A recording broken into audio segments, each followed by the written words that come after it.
Hi, and welcome back to Allie Smells. Today I'm going to talk a little bit about some of the HERETIC's perfumes. They take an artisanal approach, so they blend high percentages of these natural botanicals with organic, non-GMO sugarcane alcohol. So the scents are 100% free of phthalates, parabens, and synthetics, making them skin-friendly, so often using the plant-based ingredients. So overall, I just really like this clean perfume genre, so I've just been starting to get into that. And I got a couple things during their Black Friday sale, which was pretty good actually. So I got a little discovery set, a custom discovery set with Scandalwood, Smudge, Voodoo Lily, and Dirty Vanilla. And then I also purchased the Nosferatu Eau de Parfum. This is a 10 milliliter roller ball. This one was $45 for the 10 milliliter roller ball. So I also picked up the 15 milliliter spray bottle of Dirty Coconut. This was $65 retail. I got it on a discount. And then I also picked up the Dirty Hinoki. Again, this is a 15 milliliter spray bottle. Also retailed for $65 regular price. As you can see, I've put quite a dent in a few of these. Is this my favorite perfume? No. Is this an easy wearable? Yeah, I'd say this is pretty easy. I don't love it, don't hate it. I just am a little bit indifferent, but it's good overall. It's there's nothing complex really or like that special about it, but it's still good. If you want to smell like a sugared can of cream coconut, I think that's what this smells like on a summer day with a hit of sandalwood on the base.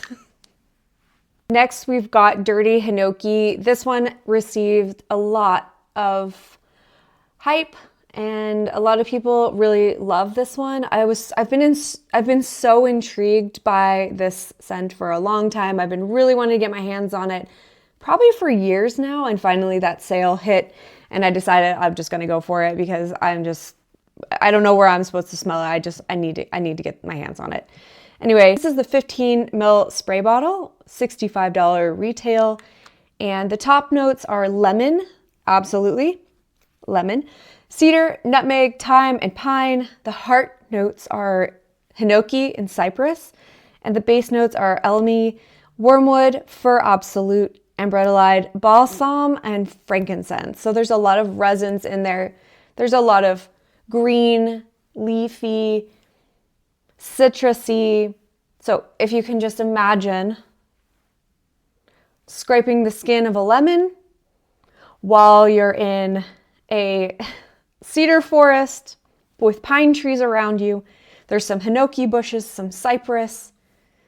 It's very green, vegetal, but not bitter, okay? So it's well-rounded, it's beautifully well-rounded, and I think having that ambrette or the resins kind of give it a roundedness.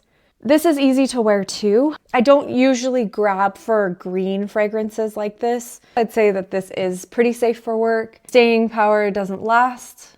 You have to reapply this for sure.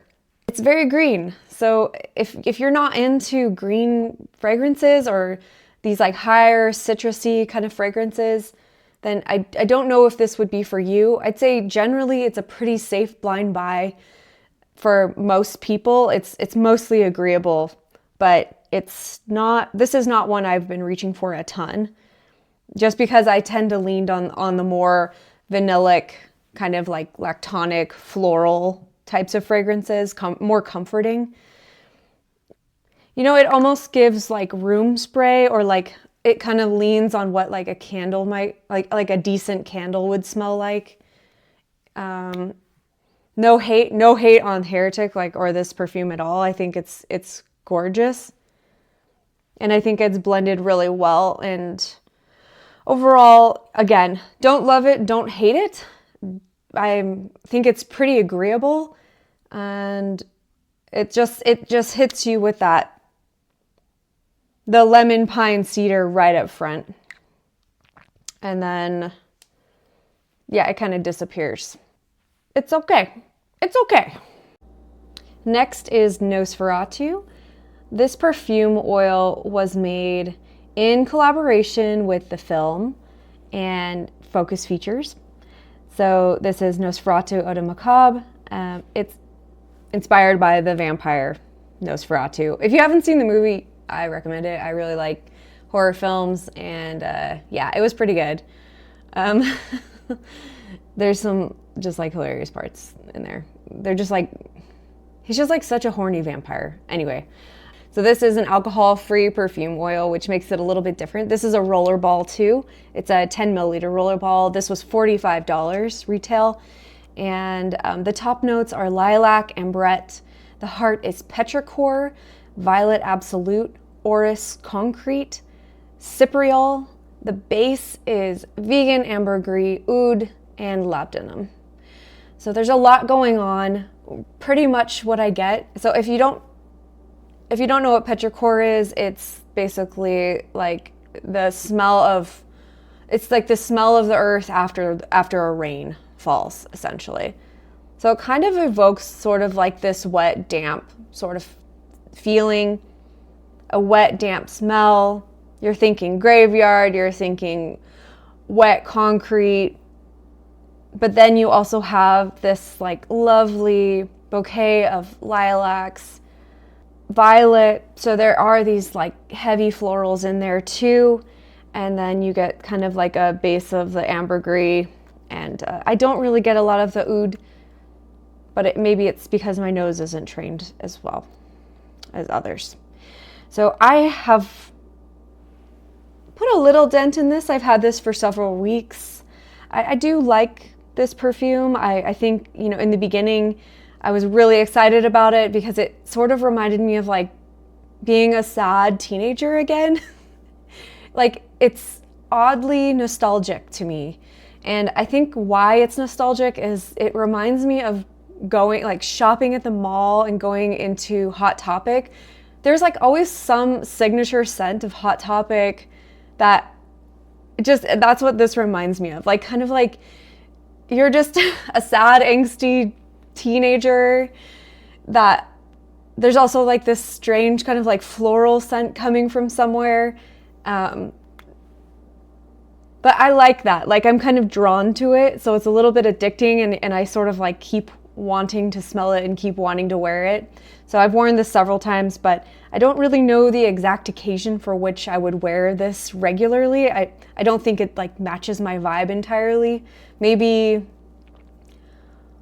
I don't even know, like maybe if I was going to, I don't even know. I don't know when I would honestly like wear this. This is not like a signature scent for me, but I think it's a really fun and playful fragrance, and it's more complex and something different that's in my library that I have now. So if you're a fan of like that petrichor sort of like sad goth girl, I think that this is probably for you. Like, that's what it is. I think sad goth girl, which is very suiting for a fragrance that's designed after a vampire.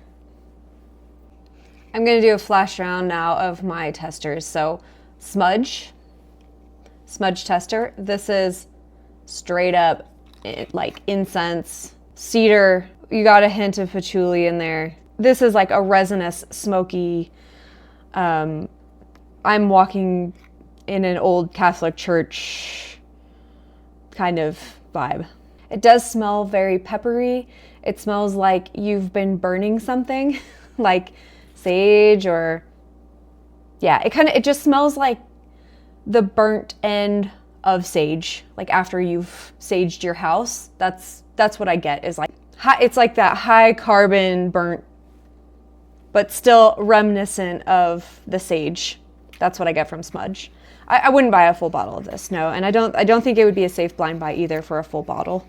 Next is Scandalwood. This is Dita Von Teese's fragrance. I guess she helped make this. Yeah, wood, rose. That's what I get. So it's like sandalwood, cedar, so very like dry, and then you get like a hit of the rose undertone.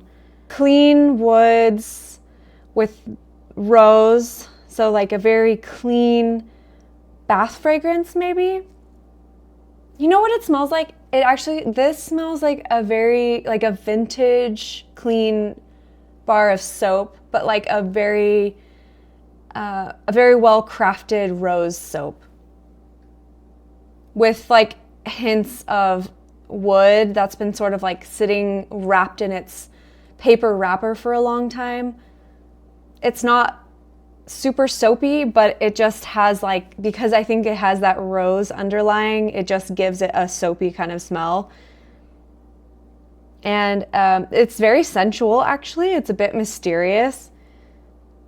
I haven't picked this up in a while. I've only tried it a few times just to get like an idea of how it is, but I actually do really like this Scandalwood. It is a bit seductive, and I think it's pretty safe for work. Next is Voodoo Lily.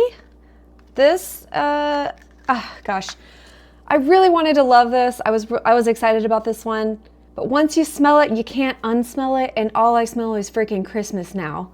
And I know it's just because of that, the juniper note and the cedar note in there.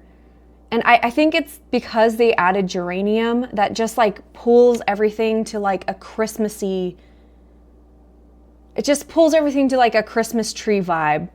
And it makes me so sad because there are some beautiful florals in here. And there's the Moroccan rose. I can't tell the difference between a Moroccan rose and a regular rose, but there is an underlying rose scent there. I do get a little bit of the black currant. Definitely a hit of the patchouli.